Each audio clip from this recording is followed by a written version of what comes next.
Go Jackets. Oh, we're in for a treat. Everyone, let me pull you two off for 1 second. Mr. Bryce Koon, how are you, sir?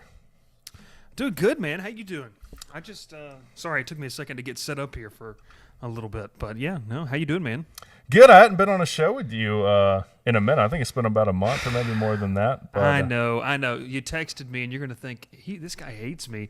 We were in the middle of moving like that weekend, so I was just swamped and didn't respond to a lot of people. No, I mean, I got hey, over it, you know. Okay, that's cool. That's cool. No, I knew you were moving, man. Like, no, definitely, 100% no hard feeling. So you said we just had another recruit pop, right? Yeah, so obviously the two earlier today, but another one out of the Marist School right there in Atlanta, Luke Harpering, the defensive end, 6'3", around 220, 225. So he just popped again. So that's what, 3 today? And that's what, 5 or 6 in the past 7 days? I Let's mean, go. you gotta love it. I mean, I really and truly knew you were live. And when I threw it in the Discord, I was like, I'm just going to go over there and say, hey, one just popped. I mean, but it happened. This kid literally posted it. It's 9:25 right now. He posted 9:20. So, yeah, I mean, this is just happening as we speak. So, yeah, man, I love where they're going with this class. So it's What, it's is he a 3-star? It's a nice little class. Let's see. He's okay. Or he's not rated? He's not rated. And as an employee of the company that does this rating system, I think I've said this multiple times, and I don't want to blast it, but like, they're going to slap a 3-star rating on this kid. That's what's going to happen. Yeah. But it's really up to the coaching staff. Like, I mean, I think when you're in a position like Georgia Tech, unless it's a big name guy, you know, you're going to get a bunch of 3 stars, and then it's going to be up to the coaching staff to say, hey, we think this kid is way better than what the writers and the evaluation guys for 24/7 Rivals on 3, whatever you choose to read. But I mean, he's probably going to be a 3-star. But I mean, I think that you have to trust the fact that Marco Coleman really liked this guy, and if he does, hey, let's give him the benefit of the doubt. Well, I definitely trust Marco Coleman's opinion. That's what I said about. Is it DePay? How do you say that kid's name? I think it's DePay. I've actually ventured in trying to not say it. So now that you've made me say it publicly, we probably just butchered it and looked even less credible. Editing. We'll already. edit that out, yeah. Yeah, we're not live or anything. So. I'm on a 2-hour delay, so we'll be good. Now, I did want to ask you because you've seen this from Collins to now. I mean, this seems 180 degrees different than what we've come from the past few years. What are you referring to? Like the quality of kids, or what are exactly? Just like something Benjamin said, like people, it seems like people are really impressed with Key in a genuine, authentic way, and not necessarily like, oh, he's saying the right. You know what I'm saying? Like he's promoting it in this way. Yes. Okay, so that I'm picking up what you're putting down. No, I would agree, and I think that the kid that they got today in Graham Knowles. I did an interview with him this afternoon, and it's gonna release tomorrow.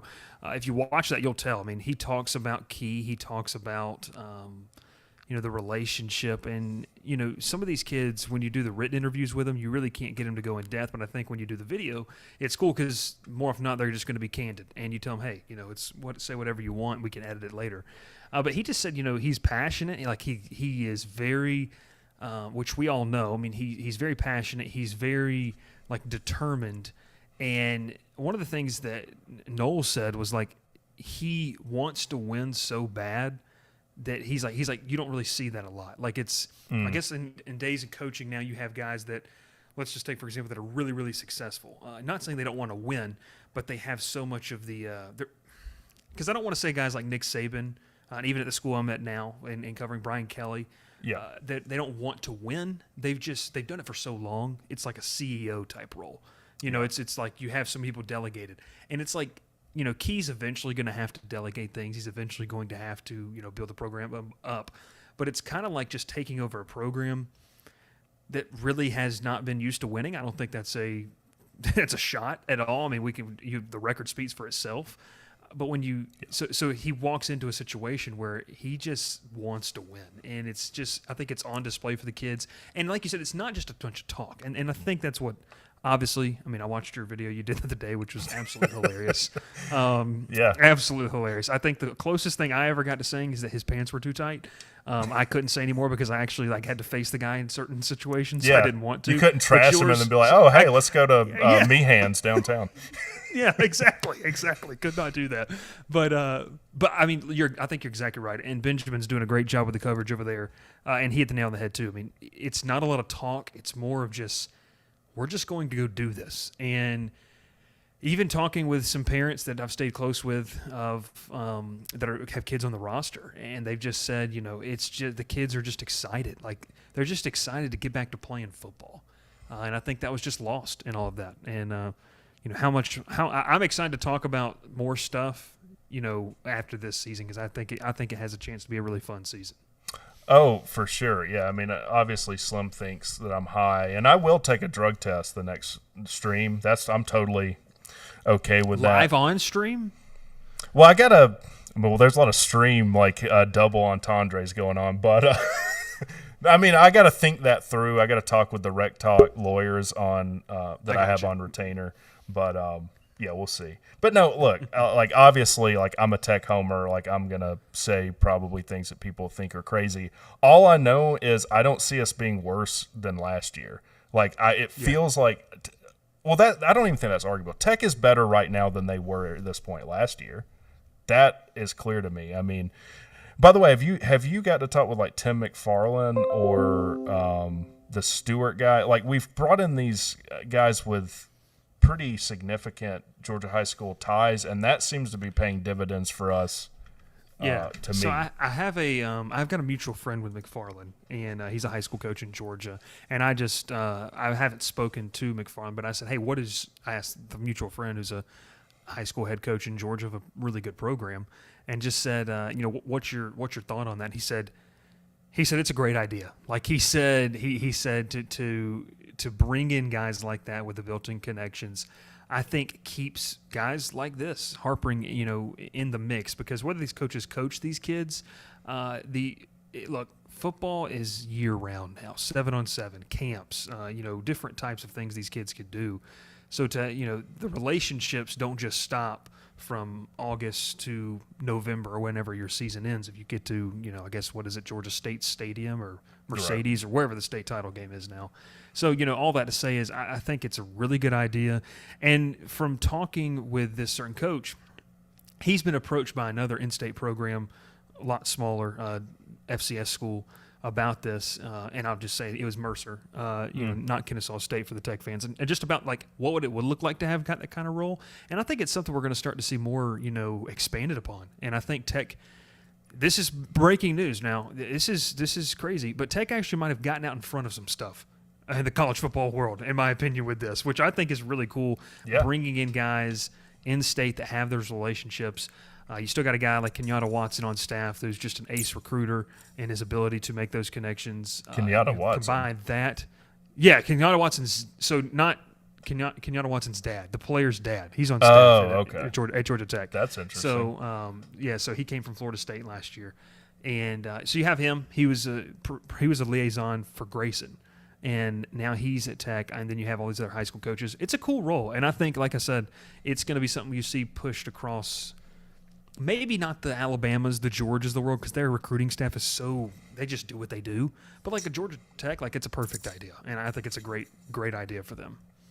Well, and that's one reason why I'm high on Key, and I don't know if you've heard me say this. I do think Key has the fundamental coaching mixed in with a vision for what Tech needs to be to, I guess, meld in with modern college football, and it seems like a lot of times you either get one or the other with a lot of guys. Yeah, and I'll say this. I was that was one of the reasons I was hesitant on Key, going back to November, December, what seemed like the longest month and a half ever, with that kind of chase to see who's going to be the head coach, because from what I know about Key, and I think it's pretty evident to the average fan that watches, he's definitely a guy that's going to do it his way. Like he is very headstrong, and I think that's a great thing. I think you have to be able to make tough decisions, and I think that's something that he does well. Like I think he can do that. My big thing was he going to be able to listen to different people in the room? Your best coaches can do that. They can take criticism. They can take that from position coaches. They respect it. And that's more of the personal side of Key that I don't think anyone knows, except for his close-knit circle of friends. That was just my biggest thing. He just came off as someone who really wanted to do it his way. And I think it was just maybe a knee-jerk reaction on my part of we just came off a guy that wanted to do it his way so badly.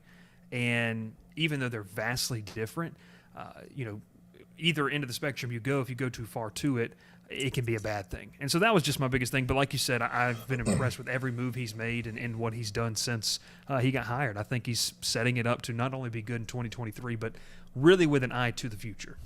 Yeah, I think the biggest difference in those two is I don't think the previous coach would listen to other people in the room. I think that's probably why him and Key, if I venture to say, are not close friends and never will be. That is that is definitely true.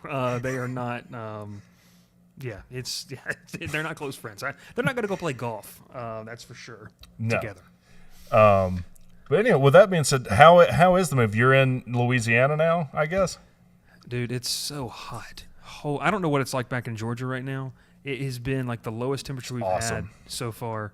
It's been like 95. Like it was a heat index of like 106 the other day, and it's crazy. Miserable. But you know what's cool, and I've had the chance is because of Georgia Tech's new kind of, which is new to a lot of fans, and maybe going back to the mid 2000s. But recruiting in Louisiana, like there was a lot of kids who have had Taj Butler? Yeah. Taj Butler. I actually had a conversation. What's the other kid's name? Christian Pritchett, I think, that was with Butler on his visit this past week. Talked with him today because LSU's looking at him. And it's one of those things where he really loves Tech, and I think he announced that he's going to commit like July the 10th. So he said he's had a good time, and so the crossover with them being able to come down here and get some guys, I think it's really cool. Look, you can stay in the state of Georgia for sure, and I don't think there's a problem with that. But knowing how many SEC programs are going to push in this state, just what is around you, plus a Clemson, plus a Florida State, plus a Miami, I think they've got a night. Like he did a really good job of finding these guys that have like their own little niche areas in recruiting, and I don't think we realized that when the hires were made. But I've really liked that. I can't remember who it is that has and this just shows how much I haven't really paid attention to it. I can't remember which coach it is that has the big imprint in Louisiana. Maybe the receivers coach. I'm not Crawford? sure. Well, he was in Kentucky, so I don't know. It was somebody who, but anyways, it's the guy. They brought a bunch of kids out of New Orleans. It's good. I will tell you this though, the food down here, dude. I'm gonna gain some weight for real. I'm gonna do it. I've worked out 4 times this week because I'm trying to keep it off already. But it's the real deal down here. This was what I wanted to happen. So what I want to do is for our weights to cross. So I want to lose weight and get down to like some. Well, what are you at right now? What would I have to get below? Last time 180. It was around. It was at 190. 190. Yeah. I would probably look like I had cancer if I was 190. So like a 220 would probably be a good weight for me. What can I say? Like I might walk on and play defensive line. We probably need help there, but no, that's exciting though, man. Getting on the LSU thing, but still. So what's your plan for Tech? Because I'm sure once we start the season, you're going to be inundated with LSU. If you're comfortable saying, like, obviously, tell me. Yeah, no. It's fine, and this is one thing I enjoy. I will say this: as you see the background we got set up, we got a couple of Georgia schools. Got the Masters. We're representing the state, obviously. Got the Valdosta State helmet right here, which is where I did my Masters program. Which there's something else right awesome. behind you, though, I think. There is this on-air sign that's really cool when it's lit up. That's what that is. I will say I did order, or we're going to get some Georgia Tech stuff. I'll just say that. And for the background, it's going to go up there. But all to say, look, it's going to be packed for sure, just in the content that I'll be producing, obviously on the LSU side of things. But, I enjoy doing the live shows as much as you. I mean, it's sure. a ton of fun interacting with the fans. I was pleasantly surprised after about 2 weeks, I would say 2 or 3 months off of not doing a live show. We did one about a month ago, and it did great. Like, we really enjoyed it. So, we're going to do some game reactions. I think the direction we'll probably take the channel on the Georgia Tech side of things is obviously, not being able to break as much news necessarily in everything. We're not going to be doing that because we're just not going to be around, providing tidbits here and there. But enjoying these recruiting interviews a ton. Those are really fun. And then just kind of like the fans' reaction. I think it's really important, like what you're doing, to have fun with it and allow people to vent. So, maybe what we're going to do, because I don't want to do it at the same time, but if we could just like block off during the season, whether it's a Sunday night. I mean, are you keeping your Sunday night 8 o'clock? Is that what yours doing? Like or clockwork, baby. 8 o'clock. Okay, every Sunday. 8 o'clock Eastern, which is 7. So how long do you go for? Until. Or do you have a plan? My plan is to go at least an hour and a half, but like right now we still have 36 people in here. It's kind of like a good restaurant, right? You're not going to shut down, or a bar. Understood. You're not going to shut the bar down if you're packed.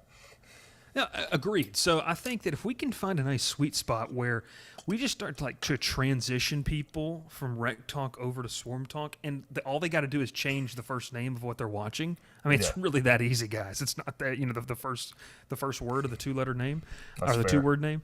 I think we transition like that. That's gonna be perfect. So we're gonna do a bunch of reaction stuff. I will say this: my buddy Ralph, he does miss the Georgia Tech fan base. He gets ragged on a lot because he just messes with them in our Discord constantly about how Troy would beat Jeff Collins, which probably true because Troy was actually pretty solid last year. That's like facts. So he's excited to get back. Dude, I'm ready for football season. Like, I am hands down ready for football season already. What is like 7? How many more days till Tech gets It's off? under 70, isn't it now? I think it's like 67, something like that. I don't remember. I just hate that Tech plays on a Friday night. I don't love that, but it is what Well, I'll tell you what I don't like, and I don't know what you think about this. I want to play our home games at Bobby Dodd. So we've got 2 night games this year. One of them's obviously away. By the way, what are you doing the weekend of the 16th? That's when we play Ole Miss. Is LSU on a bye by chance?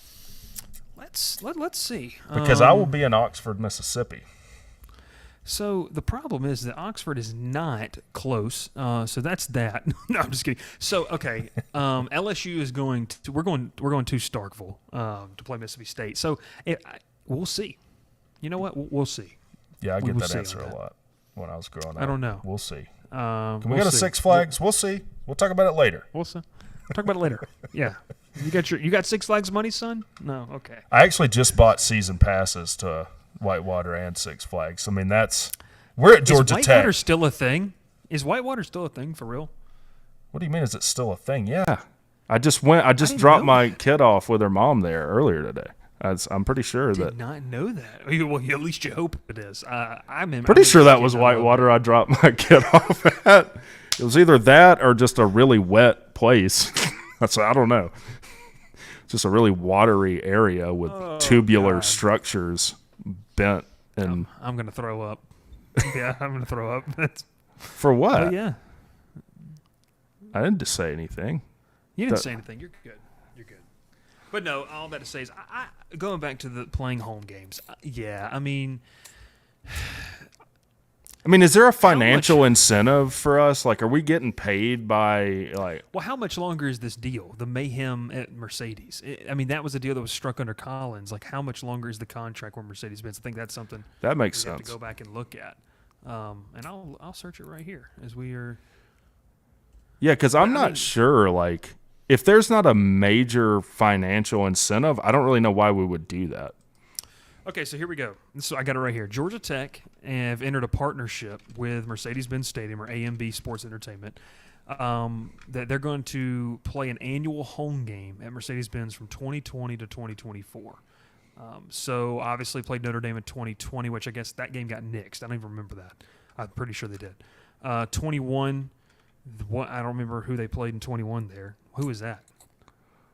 Clemson? Did we play Clemson to open up again? I don't even remember. Hold on. 2022, obviously they played Clemson last year. 2023 is Louisville. And then 2024 is Notre Dame. But I'm guessing that game's being moved to Ireland. So That's Florida State, I thought. 21 was UNC. Jacob Rainwater in there. 21 was UNC. Why would we forget that? Those god awful all navy blue uniforms. I do have a gripe with our uniforms, and I don't know what your opinion is, but I think our 90s uniforms were the best. Like what Gotze wore in the day. Like, I am a fan of simplicity. So just white jersey. So you appreciate like the Penn States of the world, like and the Alabama of just you and that's what you like. I appreciate. Now it doesn't have to be that bland. I mean that their jerseys look like your middle school practice uniforms, but true. Just like this, like under Collins, like we did a jersey reveal every week, and like remember when we played Central Florida and they were like neon green numbers though in the sun. I was just like, what? Is this what he's spending his time during the week doing? I'll tell you this. There was a certain person that I know who's close with a donor, and they said that out at practice one time, was it the Cape Day? Remember the Cape Day when they wore the gray uniforms? Yeah, that was for the Children's Hospital.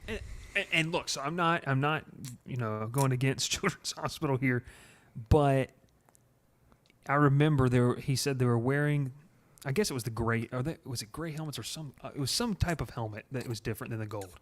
Anyways. Yeah, they were gray and like gold jerseys. Okay, so they're wearing these helmets, and so they're obviously the equipment. How it works is sometimes they'll practice in just like the gold helmets, and then maybe like Wednesday or like Thursday when they're not doing as much hitting. It's more of getting into the walkthrough aspect. They'll put on those helmets to make sure one, guys have the right pressure in them. It feels good, like nothing's going on. So, anyways.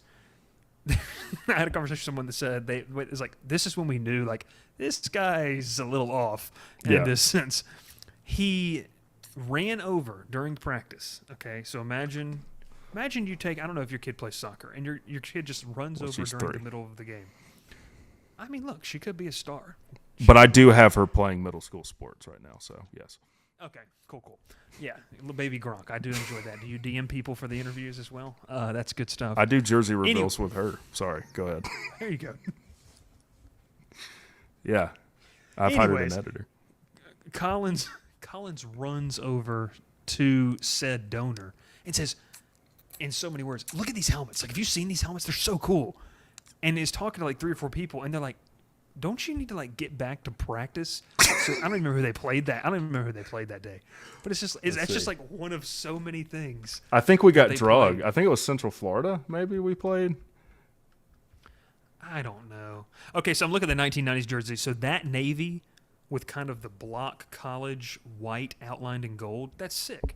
I love that. Yeah, that was great. Like. Why like you saw my video, like why do we have to try and outsmart everyone and end up outsmarting ourselves? Like, why? Well, it's an Adidas issue. It's an Adidas problem, which I think that if I was Georgia Tech, I would try. I don't know if they're going to be able to be a Nike school, but I mean, Under Armour. I mean, what would that look like? Could Under Armour just get them something basic? Get them. Go look at obviously like Auburn's jerseys. Like reimagine Auburn's navy jersey, which has been a classic for so long, as Tech. So just like literally take the orange off and put gold. Like I don't know if we've got anybody watching that's a graphic design person that could do that, Photoshop that. I think that would look cool. But I'm looking. Sean Jones in the 91 Citrus Bowl. Like those jerseys. Beautiful jerseys. And see, they tried to do that, but they went with these, going back to the UNC ones, they went to these Navy ones with a gold number. Like, why? And have you ever realized the font that Adidas gives them on the numbers? The numbers are like skinny. They're little. It's like, I don't even know. Matter of fact, hold on. I'll show the people. I'll show you what they look like. Where'd that thing go? I'm trying to find it. I don't think he's going to let me share anything on my screen, but yeah, I'll let you share. I'll hold on a second. I'll send it to you right now. No, you're good. See, this is the content people want. Well, I haven't gotten pissed in a while. Oh, here it is. Right up my okay. Yeah, I about dropped a bad cuss word. Anyway, You're cool. Cool. this is the numbers we're talking about. Like, It just looks okay. So first of all, when you look see the at the. numbers- There's like a gradient on it too, like we're in the Army, like you'd have on your desert camo. Mm-hmm. I don't like that either. Just solid gold. I've got that same jersey, and it just kills me. But I'm gonna tell you one thing too. The idea of a gold Georgia Tech jersey is amazing, but this mustard yellow that they've given. Yeah, we called them the French fries. Me and Papa WreckTalk. Oh, jeez. By the way, let me tell you a little story about this jersey. So, Okay. I think it was the 2021 season I bought this. I went to the bookstore. It was the opening game. Me and this thing right here. That was the debacle that was Northern Illinois, I believe. It was the Northern Illinois game. I saw this, and I was like, you know what? It's going to be different this year. This is our year. And it was $125. I said, it don't matter what it cost because we're about to run the ACC this year. And now I look real dumb. I also have like the national title game with the Horned Frog Tech mesh, and now I look dumb because I have a shirt that makes no sense for me to to have. So this is what I do with my money, guys. Don't worry about it. Yeah. That's what I spend my money on. Okay, other than the gold helmet, like the honeycomb, classic. Love it. I'm here for it. It's But fun. the white helmet that they had, I guess it was 2021. Like, I didn't mind that. No, With the I gold like GT. that because I like contrast with like simple, like bold colors, not this like gradient, but so if you have like a Navy uniform, have gold with like a white or black outline on the number. It's got to pop. Yeah. And I'll tell you what else I hate: wearing jerseys with colors that aren't your traditional colors. I also don't like that. Like, I don't like the black jerseys. I know a lot of people like them. I know about the black watch defense, but it doesn't really look like a Tech jersey to me. Well, I'll say this: when I watched that game, when they wore them, I'm like, let's just say if you're a Tech fan, you understand it, right? Like especially if you're like an older Tech fan, like you understand it. You get the black watch defense, all that stuff. My dad, he grew up being a Tech fan, so he got it. Like, he understood it. If you're a casual college football observer, this is the camp that I sit in, and so it kind of feeds into what you're talking about, with the simplicity. If I change a channel, I should know within 5 to 10 seconds who's playing. And when Georgia Tech wears the Black Watch jerseys, maybe the diehards will. Maybe the casual Tech fans will. But your casual college football observer is not going to – they're going to say, is that Purdue? That's Central Florida? Yeah. Is that Central Florida? Is that Vanderbilt? Like, who is that? It's going to throw them off. Now, like we mentioned earlier, the Children's Hospital jerseys, that's a whole different animal. But, like, I agree with you in that. I don't – and I wanted to ask you this, too, because obviously you've been a Tech fan. Hold on one second. These are the jerseys I'm talking about. This right here, white, gold numbers, black outline, gold pants with a stripe. That's my favorite jersey. Simple, looks good. It does look good. Anyways. Yeah. I had to go over to the live stream to see that because I didn't Oh, sorry. I assumed that you could just see it. that's fine. My last question, so we can allow Slim Shady Canes to get He already back in left. here. Screw him. He's a Miami fan. Who cares what he thinks? They're going 150-0 this year. They're preseason number 15 last year. Telling me that I don't have any friggin' basis in reality. And then when I left the Georgia Tech game, you got me off on another one. I'm sorry. There was a Miami fan in the elevator with me saying, oh, yeah, this is a nice high school. I'm just going to change which camera I'm using, so you just keep going. All right. There's a Miami fan in the elevator with me saying that, oh, this is a nice high school stadium. He's lucky I didn't physically assault him in the elevator. But I said, well, and I'm trying to be nice, like, well, as long as you take care of Pitt at the end of the year, you'll be fine. Oh, I ain't worried about Pitt. Pitt's still scoring points on you, sir, right now. So, sorry, go ahead. Miami's a whole different animal. I actually do sit in the camp where I don't think Miami is going to be – I don't think they're going to win the ACC, obviously, but I do think they're going to be better. Like, they just have too much talent down there to be as bad as they were. No, who knows? We'll see. Oh, I've put money on that, by the way. I don't ever bet, but I have a bet with that guy, $150. He said Tech won't make a bowl, Miami will. I put 150 on it because there's 4 outcomes and I win in 3, and I'm all right with that. Yeah, I mean, that's pretty good odds. My final question regarding the uniforms, and this is to the fan base as well. I've never been a fan of teams wearing white at home. And so it's just been something for me because I like having the dominant color. So there's a two-parter here. Do you like it? And people can comment as well. And 2, if you don't, would you rather than wear a gold or a navy jersey at home? Now, it doesn't have to be the ones they currently have. You can come up with ideas. You could go back to the 1990s, which I think would be perfect, and that navy, and then obviously. So it's a two-parter. Do you like wearing white at home? And if not, which color would you go with as your traditional home jersey, navy or gold?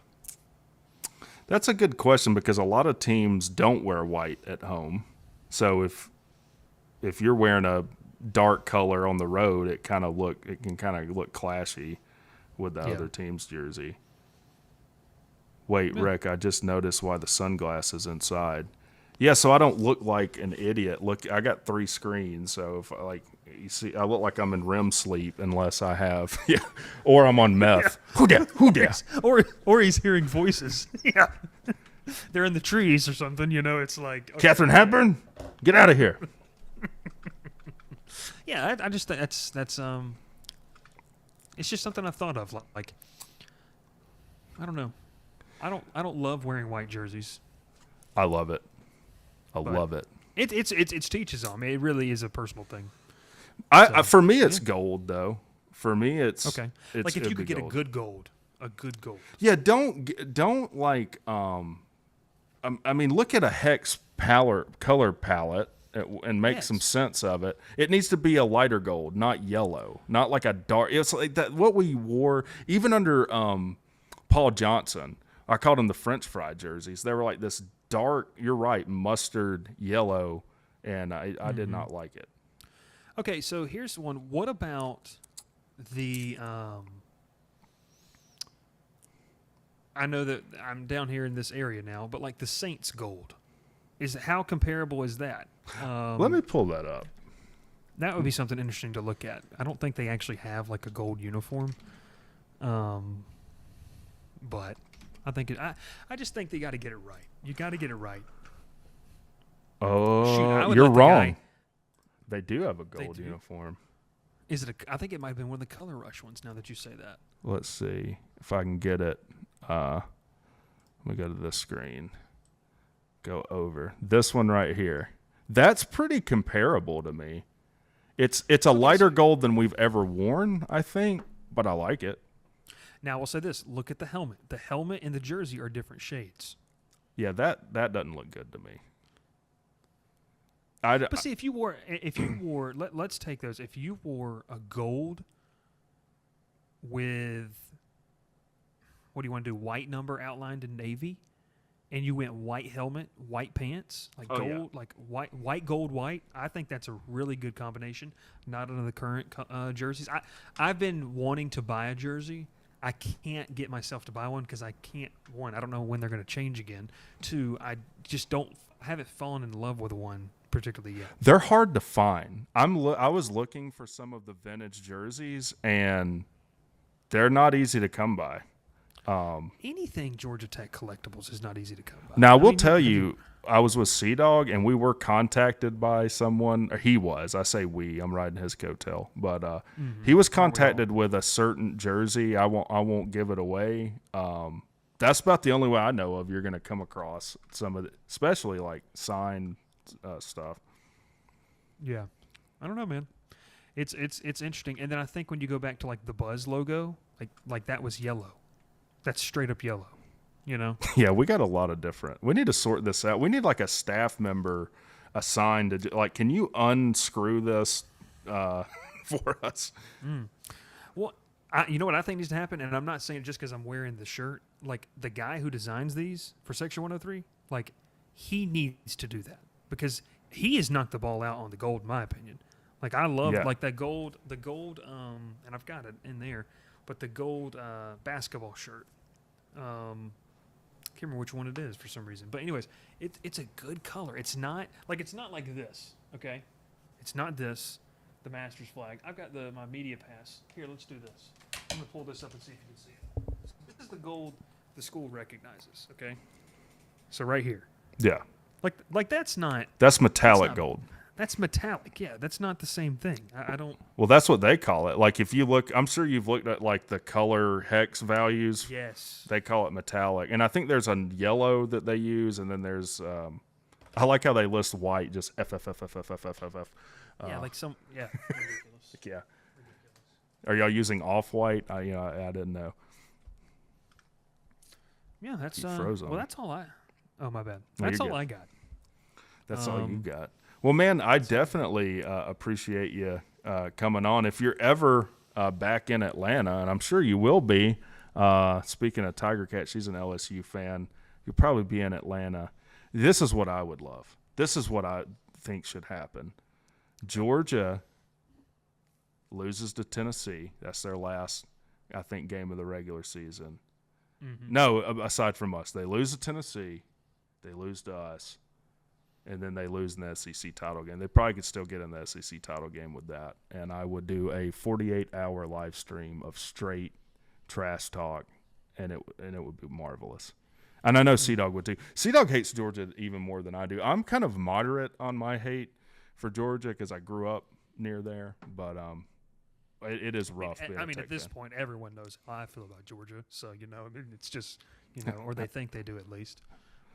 Yeah, I like how they had like this documentary almost that they were. It's like like posting pictures of you.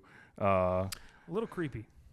Yeah, a little creepy. Shout out Patience Beach, who I was cold. Okay, so my wife went to Georgia, so I was cold. It was like December, and I threw on one of her pullovers, and I think my mom had posted on Facebook. Well, Patience, we're friends on Facebook and everything. And I got tagged in it, and 20 minutes later, it's in the Discord, and people are freaking out like, he can't ever talk about Georgia Tech because he used to be a fan of Georgia. So are you going to, like, punish, like, 13-year-old Bryce for... Yes. Like, I guess so. So, Well, it's weird that how did they find that? That's what I'm saying. Was that Well, I'll say this, and I know other people, too, on a message board that shall not be named, that have a serious problem with it so far that they, in order to discredit things that are not even like discreditable, like it's literally just an opinion or it's a fact. I'm sorry, it's out there for everyone to know. He can't be reporting this because he went to the Georgia-Florida game and wore a Georgia polo. they're Like, how does- gatekeeping you? It's gatekeeping. It's just welcome to Georgia Tech Media. Yeah. Yeah, I see GT Bowhunters in here. Oh my God, it's Jason Statham. Here's the thing: Facebook won't allow me to name myself WreckTalk. It's like you're trying to disguise your identity. Well, I remember one of the first shows we all did together. You said you were never going to give out your name, so I was actually surprised that you were willing to do this. Yeah, my name's definitely Jason Statham. Yeah, and I definitely put my actual birth. And that's what's hilarious about it. I can just lie, make up some name, and I'm doing the same thing. I'm obscuring my identity, which they don't like. And then I got rejected from one of the groups, Georgia Tech groups, because that's the only reason I wanted to comment on the Georgia Tech groups. And There's one guy in there that posts his opinions. I mean, he goes like long form, and I can't remember his name. It is hysterical. Like I think he thinks that everyone else in the group, which they might, like, doesn't consume any college football content after January 1st until like the week of Georgia Tech opening the season. So he will literally, to me, it's just copying, pasting like different headlines and the stories. And I'm talking about like he comes close to exceeding the character limit. He has to, because I mean it is just long form articles he's writing and just copying, pasting like his thoughts. And I think he does it like 2 times a month. So I mean, think about that. There are certain people that the only source of information they're getting on the outside world is through this guy's lens. Kind of dangerous if you ask me. Well, he thinks that. I also like, because there's kind of there's a division in tech fans that you've correctly stated. There's like the people on YouTube, and then there's the people on Facebook, and there's not much crossover in these. Like you're kind of, it's like Republican Democrat almost. I know that's a bad example, but you're kind of like in one camp or the other for whatever reason. And people will just post in the Facebook group like Sports Illustrated articles or from the Rumble Seat articles with no commentary. Like you can't just find that. Like I'm not already searching that anyways. Yeah, like I'll share the shows as we do, the episodes, like some of the interviews, because I figure maybe someone wants to watch this, and people are grateful for it. There's just different circles that people run in the tech fan base, and it is, people think I hate it, but the Twitter group, I do, and I thoroughly enjoyed being in that Twitter group. It was a ton of fun. I got banned. Obviously, people are not going to get along. Obviously, some people get overly emotional about things that don't necessarily, matter in the long run. But it was a fun time. But then, you get to that. And then one thing, and I can't remember their names. They had me on their show. But it was a group of guys. Yes. And I enjoyed those guys. They disappeared. I think, also, they were way smarter than any of us. They actually had, stupid good jobs. Like, one guy was, an intern, somewhere, I think he was, intern with the Colorado Avalanche doing something. Really? Yeah. I don't know. Yeah, he was really like how Bryce assumes that I don't have a great job, but that's cool. I'm just kidding. It's way better than me or you. I don't know what you do, but you suck. I got halfway through that, and I was like, you know what? I think I just dissed that man live on his show. Oh, that's awesome. I love that. That. But yeah, I am glad that more people are doing stuff, because for so long it was just me and then Sea-Dog, and people would send me stuff, and then obviously you started your channel, the institutional takes, which I guess they'll pick it up during the season, which is cool, and that's completely fine. But I think that it's just interesting to see the circles, because some people on Facebook, they don't. Also, some of the articles are back, they'll have an article they're posting in there, let's say today, that's from 3 weeks ago, and it's just do you do any independent research on your own? I don't know. Or just have what is your take on that, or something, add something to it. The other thing is there's people in there of the mentality well, you should be able to just run the same play over and over. I mean, as long as you're blocking right, you should score every time. You know what I'm saying? This mentality, and it's man, college football is infinitely different than it was even 5 years ago. In fact, I don't know if you saw, I forget, Josh Pate might have talked about it too. There was a guy that did a study. It was almost sabermetrics, from baseball, and I love statistics. Basically, the point of it was to compete for a national title, to even be in the running. The number of 4-star recruits or better has to be 50% of your roster plus 1%. If you're not in that category, then you're not. I mean, it's not going to happen. TCU got there, but then they got, I can't think of anything other than horrible things to compare it to. But they got beat badly. I mean, it's going to be bad. And look, that our recruiting has to improve. And I think being 30 right now, I'm sure you heard me earlier in the video. I think that's better than I expected for where we are right now, from what we've come from. And my thing is, what do you expect? This is a team that, as a fan base, you're really excited, but you have to also think about what people think about. What's the perspective that you're giving off to people who don't know anything about you? Because that's what recruiting is, right? You're not recruiting. I think fans think sometimes, well, why wouldn't this? And there's the guy's name's Paul Lee. It's it's one of those things. And someone just said I was really quiet, so I'm coming back up to the microphone. I'm sorry about that. Let me make sure that my mic didn't just completely. I just cranked you on stream. Okay, that's way better? That should be way better. It Perfect. is. Okay. So I had my mic volume down for some reason. So anyways, the guy's name's Paul Lee on Facebook that just freaks out and posts his doctorate on there. It's hilarious. But I think that fans, like, there's certain fans on social media, a kid gets an offer, and it's the same copy and paste. I don't know if you've seen this. Under each kid that gets offered from Georgia Tech, number one place to go to school in the world. No greater education. No better atmosphere with opportunities than downtown Atlanta. And look, all of those things are true. But you're recruiting a kid like he's been a lifelong fan. And these kids don't really, like, okay, I had a conversation with a highly rated receiver 3 or 4 weeks ago that had been to Georgia Tech. He plays in Alabama.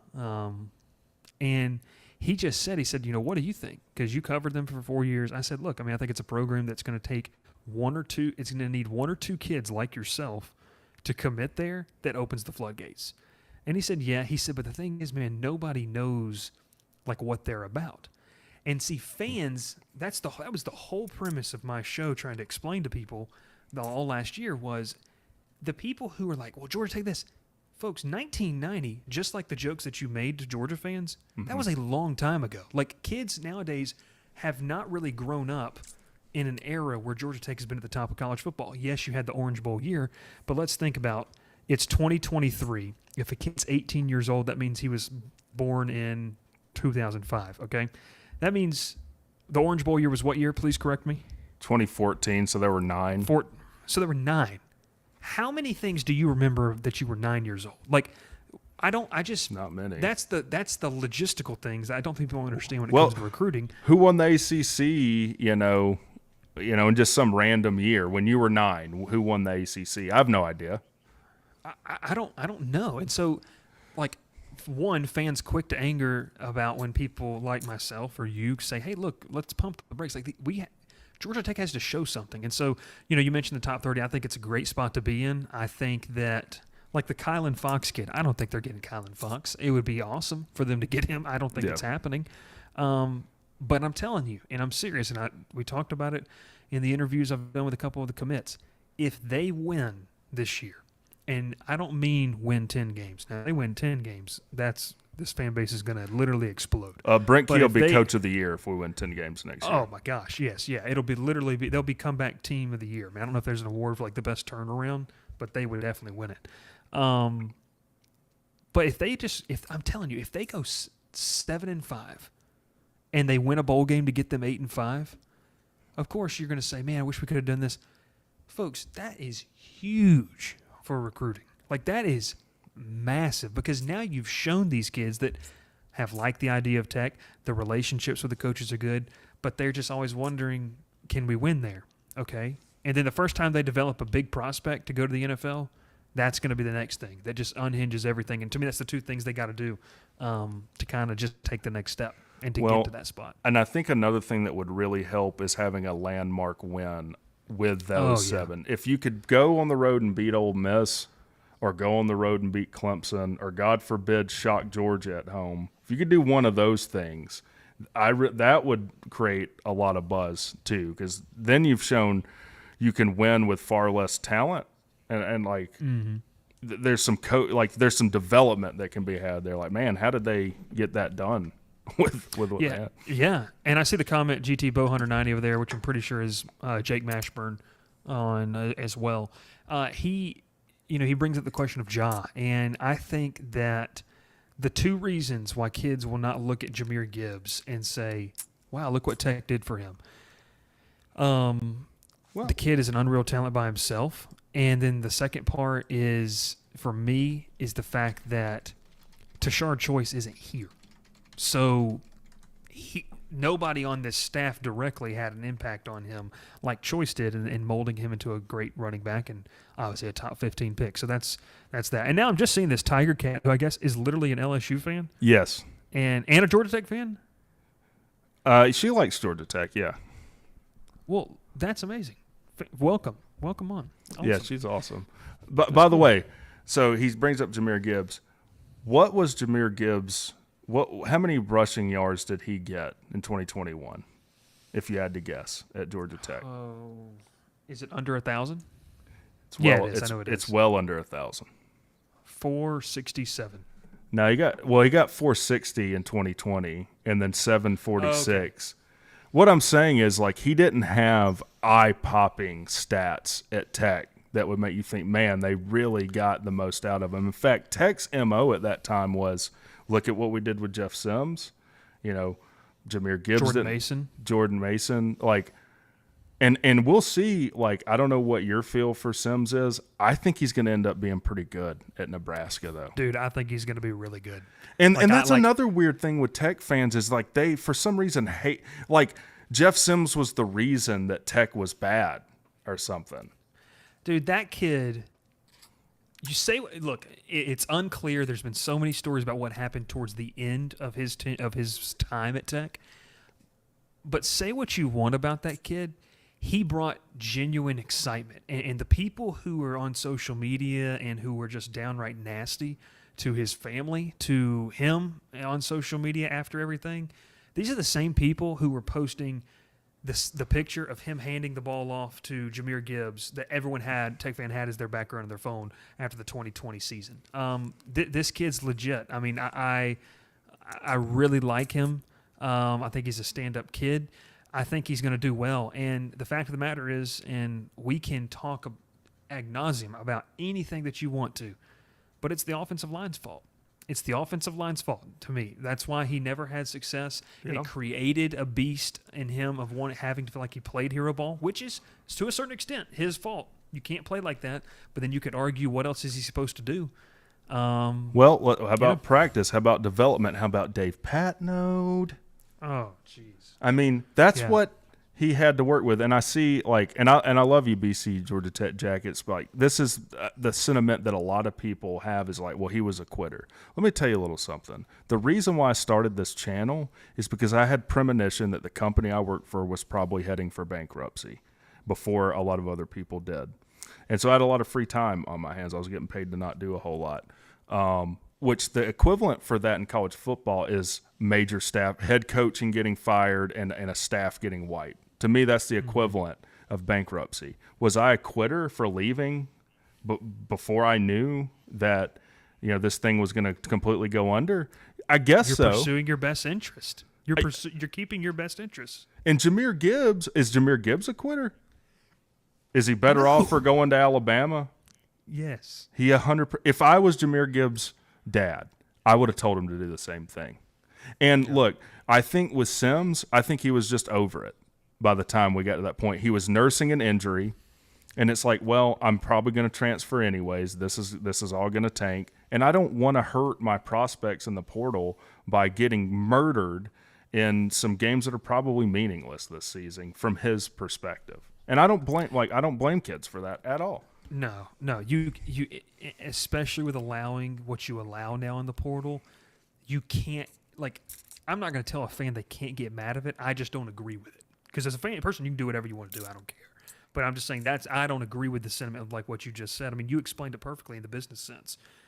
You did what was in the best interest of you. Jahmyr Gibbs is not going number 12 to the Lions if he stayed at Georgia Tech this past year. Like, no. He's not. And this is what I've said. I've said it on. You can say it all college football.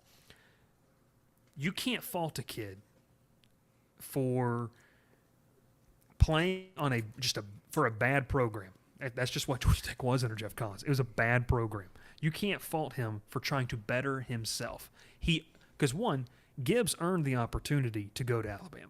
He did, because like you said, the numbers weren't eye-popping, but everyone knew that this kid was something special. Yes. Us in the Georgia Tech media, the fan base, you said if this kid could have an ounce of blocking, or if you took Gibbs out and put him on Alabama, on Ohio State, I think those were his top two schools entering the portal, this kid is going to – he's a potential Heisman candidate. Now, Bill O'Brien, whatever, all this kind of stuff, people argued all season about that, whatever. But the reason he's the number 12 pick is because he played more high-profile games against better competition and put up better film. And that's just a fact of the matter. It wasn't going to happen at Georgia Tech. But when he went and played Auburn, when he went and played Ole Miss and Texas, and they don't win Texas without him. They do not beat Texas without Jahmyr Gibbs. Not in the least. No, not at all. You're exactly right. You're exactly right. Yeah, and guys, like, it's self-defeating, in my opinion, to be that way. So, like, a kid has a bad experience, and then you just, like, MF them out the door. Like, well, no one wants to come be a part of that. Like, hey, I mean, the fan base is just going to dump on you. Like, look, You got to do what's best for you. And I'll say that to anyone watching. Like, if you have an opportunity to go make more money, you should do that. Yeah. You should do that. But like, I'll say this about, and I saw the comment just right there, and you tell me, do you need to end this stream? No, I don't I'm wanna good. Keep going. Okay.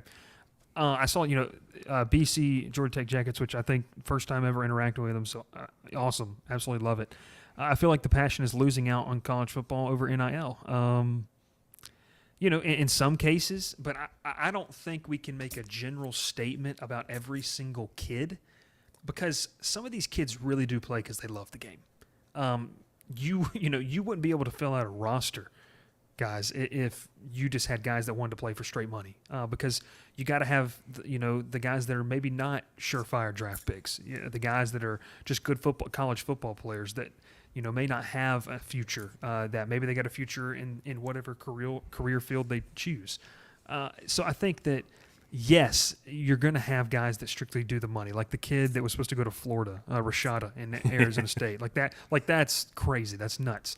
But then I think you have guys that are really playing for love of game. Like, I think if you took David Curry and you put him in, like, now this Georgia Tech team, no one's going to say David Curry's doing it for the NIL money, because why the heck would you stay at Georgia Tech? yeah, Why, I mean, if you're doing the NIL money thing, like, why are you staying there? Like, a lot of these kids, I mean, Zach Pyron, a fantastic. I think the kid loves football. I think he absolutely loves football. So, yeah. Well, and it's like anyone else. Like, I always take it back to the job thing. Like, all these people are saying, oh, these kids are just doing this for the money now. If you got a six-figure bonus to go work somewhere else, even if you like where you're working, you're telling me you're not taking it? 100% you are. 100% you are. Well, it's a bunch of people who have never been, and I'm not talking about anybody in the chat, but I'm talking about people who just get really, really violent and put out ignorant comments. It's a bunch of people who have never really had that opportunity, and so they just get mad at other people for having opportunities to advance. Like, that's also my opinion, and do better for themselves. So, also, Tiger Cat said, Bryce, now that you write for LSU, you feeling that purple and gold fever? That's a whole other shade of gold that I'm not even sure what it is. But I'll tell you this. I was in Tiger Stadium on Friday night, folks. 100,000 plus seats in that building. Like, the ultimate goal is for Georgia Tech to come play there. Like, and we'll all convene down here in the bayou, and it would be unbelievable. We'll eat some crawdads. Yeah, it's gonna be. Anyways, I was like, I was standing in the stadium. I was like, this is double the size of Bobby Dodd. Mm-hmm. Bobby Dodd's 55. So you want to know what it takes to compete, buddy? The facilities, it's just crazy. It's nuts. And that's not dogging on Georgia Tech. There's 100 other programs that wish they were where LSU is in the facilities race. There's a handful 100%. of programs that are there. It's just crazy. Absolutely crazy, man. Well, just to get a feel for where we are, like, as a ratio, how many times better is, like, an LSU's facility than a Georgia Tech? Like, is it 5 times better, in your opinion, than for the facilities of Georgia Tech? So I walked through both. Practice facility wise, I really do like Georgia Tech's practice facility. I don't know if you've ever been in there. I know a lot of fans have been for, like, the fan day. I really encourage people to go to that. It was a ton of fun. They did it inside the facility last year, and I walked around and just took in the scenes. I would say it's about even. Like, there's only so many things you can do with an indoor practice facility. Right. Both LSU's and Georgia Tech's look like a big warehouse. That's really just kind of what it looks like with a turf football field. The difference, I will say, in the two is, and it comes in play in recruiting, is the locker room. I don't know if you guys have ever watched Destroying on YouTube. He's a guy that used to play college football before NIL. He was a punter, I think, at UCF. Anyways, he started making money on YouTube. The NCAA said, no, you can't do that. So he quit football and took up YouTube. And so now colleges will invite him to, like, go on visits, and he showcases what they have. It's awesome. Anyways, I encourage you to go look it up because he does one at LSU. Each player's locker in the second locker room, which is back at the facility, not at the stadium, has its own bed. So Wow. it's just crazy and stuff like that. So in matters of where they are, maybe 3 times I think that's fair because I don't want to go as far as say that Georgia Tech's like archaic. They redid the locker rooms in the past 7-8 years. Yeah. So I think that I don't think it's archaic, but I'd say 2 to 3 times. What it is, but you're also talking about folks a program that is it's just different in the sense of money they're spending and all that kind of stuff. So, I think they're not really comparable in that sense. That's another good point of something I don't know that you've looked at, and I actually talked to a guy named his last name's Altamore. He's like a financial guru that looked through the Georgia Tech financials, and he actually was a part of that from the Rumble Seat article. I think he might have even been a co-author. But when I looked at $300 million in the hole, and I'm like, but we're spending way less than anyone else. Like that implies a serious revenue problem. I mean, that's the only way I can see that happening. But it seems like we're sitting on the $175 million we raised. Do you have any insight into the financial situation, or is it as bad as it looks to me? Is it getting better? Yeah. I mean, you mentioned Altmaier. That's correct? Yeah. That's how you say his last name? I think so. You mentioned him. Yeah. No, I mean, I remember reading the article, and then I caught some tidbits of your show about it, obviously. It's not good. Mm-hmm. Like, it's not a situation where, which I'll say this, very few athletic departments operate, in the plus. Very, very few do. I mean, that's just, they don't do that. So it's not like Georgia Tech's like 127th, and out of 128 FBS programs. They are at the bottom of the ACC, though. They're the bottom of the ACC, which is concerning. And I don't want to get too far off topic, but I just thought of something else that goes along with this. But Go ahead. It does concern me in the sense of like, where's the money going?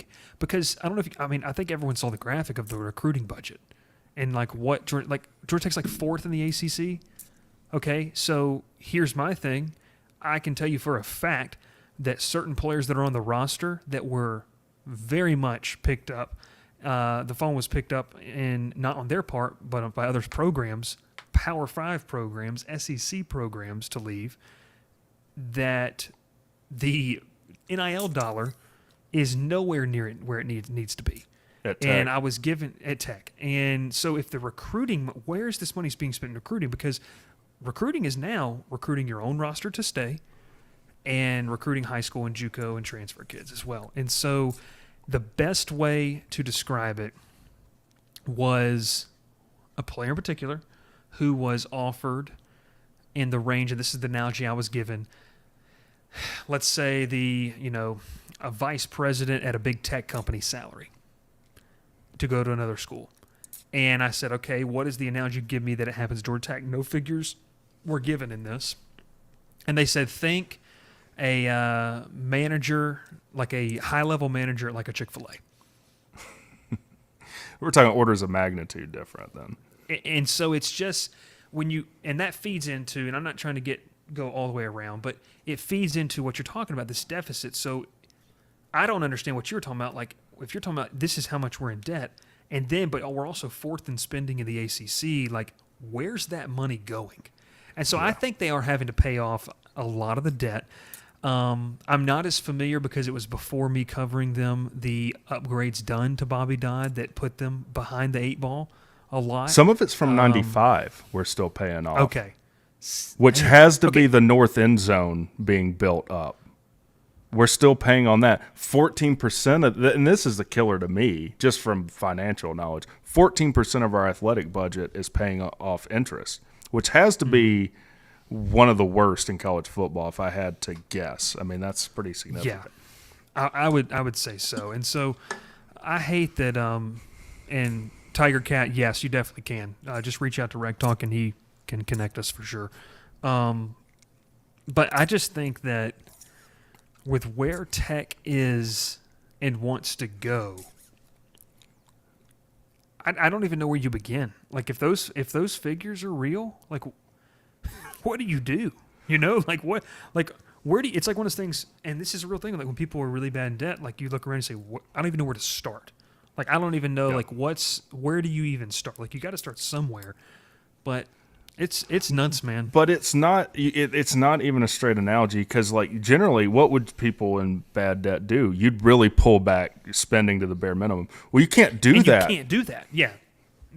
You have to spend money to make money, like especially in this. And so, what do you do? I just don't know. I mean, that's why there's such a pressure to win for Brent Key, because it's like if you don't win here, I don't want to be doomsday. I just don't know where you go from there. Like that's a whole nother conversation. But like you have, so because it would equate this. Like many people say, well, I'm not going to go to the game unless you win. Now I don't sit in the camp of that. If you're a fan of a team, you go no matter they win or lose. That's just kind of what it is. So that's what diehard fans do. But if Georgia Tech wins, they're going to be packing it out. I saw a comment. It'll be much like it was FSU, Georgia Tech 2015. That was my first Georgia Tech game, by the way. You were there. My first ever Georgia Tech game, dude. That was unbelievable. Like I wasn't a Georgia Tech fan. I hadn't really covered them anything yet, done anything. I was a freshman in college, and unbelievable. So I was there. So I've seen what it can be, and that's why, like, if you win, you can pack the stadium out. So what are you doing? You're buying more season tickets, more concessions, all these different things. So you can make a dent in it. But if you don't win, like it's a conversation that people don't want to have, and I get it. And I'm not trying to just do it for clicks and views, but like I think the question has to be asked way before you get into this. If this doesn't work out with Brent Key, where do you go? Like, well, yeah. I don't know what you do. I mean, I'm sure you've heard me in the tones of my videos, like, there is no tomorrow. Like, we've got to make it work now. This season, we can't lay an egg this season. We can't win 3 or 4 games this season. We got to at least make a bowl this season. And this is where something else I said, J-Bat's not really going to make his money and prove his worth in these 2 hires. He's going to prove his worth with these budgets and bringing in donors, because that's the only other way you're going to get this working in the right direction. You've got to bring in, and I'm not just talking like people like me that might donate a few $1,000s. I'm talking about significant donors are going to probably have to be brought in to turn the tide of that. Yeah, and it's, people talk about closing the gap on the Alabamas, the Georgias. Look, folks, I don't think there is that, because I truly don't believe that the ceiling of a Georgia Tech, unless something drastically changes from a president of the school, like unless something just changes in the hierarchy of how everything's working, they will never be that. Like that's just what I believe. Like there has to be some fundamental changes for that to happen, for them to get on that level on a consistent basis. Maybe. Well, that's true. I mean, just think what teams that aren't named Clemson, Georgia, LSU, Ohio State are closing the gap on those teams in some significant way. I mean, you're kind of in that camp or you're not right now. Yeah, and I think I will say this. I think there are programs that have the capability, but are not acting on it and not building to it, like a Texas. Like Texas has the money to do that for sure. Oklahoma, to be in that category. Florida, Oklahoma, USC. I know some shitty Canes. Like you can't deny Miami's got the money. We know that what they've done with the NIL. Like they've got them backing down there. If they wanted to really get after it, if they win, it could be scary. But like you said, that's 10 to 15 maybe, and you're getting scarce of the programs that could realistically be there. So Tech's got to find out what works for them. Yeah, and there's a big asterisk, like Pandora's box with this, and we've already talked about it, it's NIL, because no one really knows who's getting what. It's not public knowledge how all that's even working. So, yeah, we can – and when I said that we're number 3 in recruiting, I was like, but this doesn't say anything about NIL. So it might be that we're 3rd in recruiting budget, but dead last in our like that wouldn't surprise me if we're dead last in NIL offerings. And recruiting budget can mean anything from the decorations you're spending to welcome official visitors to renting and spending on restaurants where kids are going to eat and stuff like that. Like it doesn't necessarily mean, like you said, the NIL thing. So it's all going to be interesting. We can all sit here and talk about the backgrounds of it and all these different things. But and listen, some people are just going to want to hear what they want to hear. When we bring this stuff up, they're going to want to say, "Well, you just don't want them to succeed." No, it's also being realistic. Like, I mean, because you have to open your eyes to where college football is going. And, I don't think anyone would say you're a conspiracy theorist when you think that, listen, the SEC and the Big Ten it's an arms race. Like, they're getting ready, in my opinion. Well, So- that's a whole other thing, and every content creator's done a million videos on conference realignment. In fact, that's my most popular video. I put no effort or thought, and wasn't even factually correct in what I said in my conference realignment video. But that's another thing why this is so important. If the ACC were to dissolve, and Georgia Tech was not make their way to the Big Ten, they're not going to be in the SEC. That to me would kind of be the end of Tech being really competitive, or even having the ability to be really competitive. Yeah, that would signal the end. So I think the best thing that J-Bat can do, if we're saying over the next 10 years, the next decade of Georgia Tech football, you've got to find yourself stability at the head coaching position. So if it's Brent Key, that's fantastic. That's great. It doesn't matter to me who it is. If it's Brent Key, that's great. You've got to position yourself to be with consecutive bowl game appearances and wins. Like, I think you have to bump your average win total to around at least 7.5 to get considered. Because look, there's some bad programs in the Big Ten. Rutgers, like you got to be just as good as like Rutgers and Northwestern consistently. Yeah. And Georgia Tech has not been that. I think Northwestern was really bad 2 years ago, but sometimes under Pat Fitzgerald they've been solid. So you've got to be able to find yourself consistently in that 7.5 win over/under mark right there. And man, if you can get to Charlotte one time in the next 10 years, maybe 2 times, Yeah. that you start to become a more attractive option because people keep talking about the market. Okay, yeah, the market of Atlanta is going to play. Like the Big Ten would love to expand the Big Ten network down south. Atlanta's a huge market for that. Like it would make a lot of sense. But what they're not going to do is these people do market valuations in the media business. Okay, so we got to ask ourselves, what we mentioned earlier? It's so hard to find Georgia Tech gear. Yeah. When you are the school in that city and we can't find your gear, it's hard to find you on TV. It's hard to find anything else. So can you really claim Atlanta? And I'm not saying Georgia State gets to claim Atlanta, but I'm just saying that's why, folks, that's why Georgia fans run you over when they say Atlanta school. That's why 680 The Fan, 92.9 The Game talks more about Georgia than they do Georgia Tech. So you got to start to change those things one step at a time, and that would be a roadmap to the Big Ten if I'm Georgia Tech. Well, and that kind of brings full circle back to the debt problem.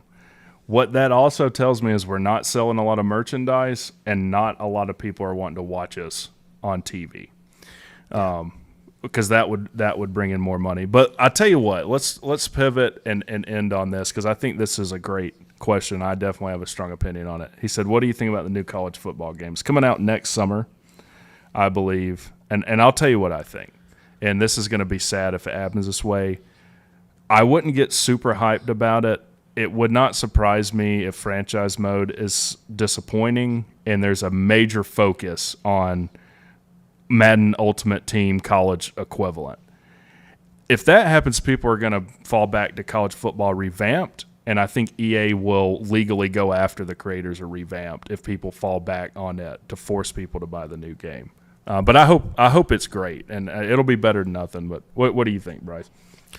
I play revamped religiously. I have loved what that group has done with the game, revitalized it ever since, I guess, the 2020 COVID year when everyone was playing video games and kind of falling back in love with stuff like that. So I sit in the camp of where I hate Madden's arcade style of play. It doesn't make sense. I understand that video games are not made to be realistic, but I also would like something that would just feel normal. And Yeah. I can go play Madden 22 or Madden 23, and then I can go over to NCAA Revamped, and Revamped feels more natural. And when you're talking about a game that's almost 10 years old feeling more natural, that's a problem. And so to mention that, I'm going to be interested to see if we even get that far, because this thing where these kids are upset about the $500, to me, the value of that game, look, you have NIL opportunities everywhere. $500 and getting to be in a video game is pretty freaking cool. Like, Yeah. like that should just be enough. And I think that's starting to push the envelope of where we're going with this stuff. But I do agree with you. It's going to have a major focus because every major sports game. I don't know how much video games you play. A lot. Okay, so I play the Call of Duties and all that kind of stuff, and played Fortnite when it was obviously really big and stuff like that. But I'll play Madden, I'll play 2K, FIFA, MLB The Show, like all this stuff. And what's the biggest thing? Their Diamond Dynasty, their My Team, what you mentioned, the Madden Ultimate Team. They're going to do that because what they're going to do is they're going to buy the rights of a Tim Tebow, a Colt McCoy, Mark Ingram, all this different kind of stuff to put them back into the game and create that. And look, it'll be fun, but I'm guessing you and I are similar, for the folks like me who just want to get on there and run a dynasty and just see how many national championships we win and the art of recruiting and the transfer portal. I agree with you. That's going to hurt. But the biggest thing for me is like it's going to be unplayable if it's the Madden. Well, it's animation based, so you just get caught in an animation. It's kind of preset, so that's where it doesn't really make sense. Plus, it's buggy as hell. And look, it will for a fact be heavily microtransaction based. Year over year, EA between FIFA Ultimate Team and Madden Ultimate Team makes $2 billion just on those. That dwarfs in my opinion, they should just give the game away for free if that's their model and just make it a freemium game. But I mean, there is so much money, and it's not just EA. I mean, even one of the Diablo games, like to max out your guy to guarantee it was like 6 figures you'd have to spend and that's where I don't even blame them 100%. That's our fault. That's dummies that buy this stuff. We've bought into it. I mean, if people weren't buying it, I mean they wouldn't do it. But I mean, I'm gonna buy it and play it. I just hope I hope at least there's some love given to franchise, and it probably will be good because or it will satiate me because they said there's going to be a portal aspect to it.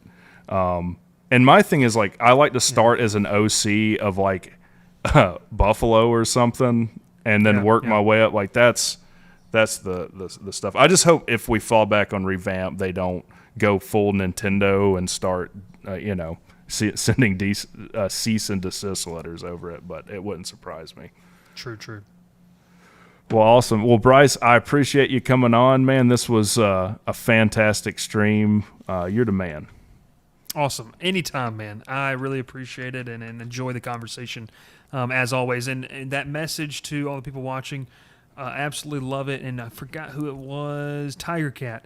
Definitely hit up WreckTalk and just shoot over information and we'll get exchanged. Love to talk some LSU and anything in between. But, hey, appreciate it as always. I enjoy coming on here. All right, appreciate it, man. That's Bryce Koon, everyone. Tech or Mystic, I see you in there. It's late, man. I do have to work tomorrow. Whenever Bryce comes on, obviously he's in the know. We're going to have him on. I think that was a fantastic show. We have Benjamin London on. We have Bryce Koon on. I mean, for anyone that wants to know what's going on with Georgia Tech college football, this will be the show to watch right now. And obviously Bryce, he's gonna, he's got interviews coming out daily. If you're not subscribed to Bryce, definitely go subscribe to the Crowded Booth.